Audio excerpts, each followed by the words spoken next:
IPL 2024ஆம் ஆண்டு தொடருக்கான அட்டவணை இன்னும் சில நாட்களில் அறிவிக்கப்பட உள்ளது என்ற ஒரு தகவலும் வெளியாகியுள்ளது.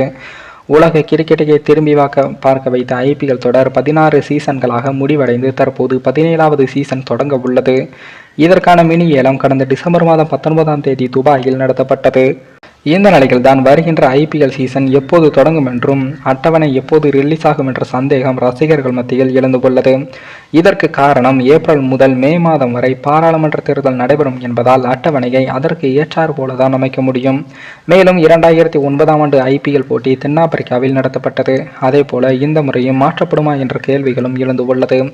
ஆனால் 2019ஆம் ஆண்டு நாடாளுமன்ற தேர்தல் நடைபெற்ற போது இந்தியாவில் தான் முழுக்க போட்டிகள் நடத்தப்பட்டதை குறிப்பிட்ட IPL தலைவர் அருண் தூமல் அவர்கள் இந்த முறையும் IPL தொடர் முழுமையாக இந்தியாவில் தான் நடத்தப்படும் என்றும் குறிப்பிட்டிருக்கிறார். இது குறித்து கருத்து தெரிவித்துள்ள அவர் வருகின்ற மார்ச் 22ஆம் தேதி IPL போட்டிகள் தொடங்க அதிக வாய்ப்புகள் இருப்பதாகவும் கூறியுள்ளார்.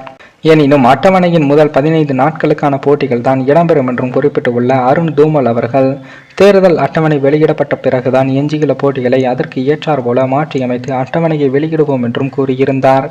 அதே போல IPL போட்டிகளை பொறுத்தவரை எப்படி நடத்துவது என்பது தொடர்பாக அரசு இயந்திரங்களிடம் பேசிக்கொண்டு இருப்பதாகவும் எந்த பாதுகாப்பு பிரச்சனையும் இன்றி IPL போட்டிகளை நடத்த அனைத்து நடவடிக்கையும் எடுக்கப்பட்டு வருவதாகவும் அவர் கூறியுள்ளார். எப்போதுமே கடந்த முறை ஃபைனலில் மோதிய அணிகள் தான் முதல் போட்டியில் விளையாடும் வகையில் பெரும்பான்மையாக அட்டவணை அமைக்கப்படும். அந்த வகையில் இந்த முறை மார்ச் 22ஆம் தேதி சென்னை சூப்பர் கிங்ஸ் மற்றும் குஜராத் டைட்டன்ஸ் அணிகள் மோத 99% வாய்ப்புகள் இருப்பதாகவும் குறிப்பிடத்தக்கது.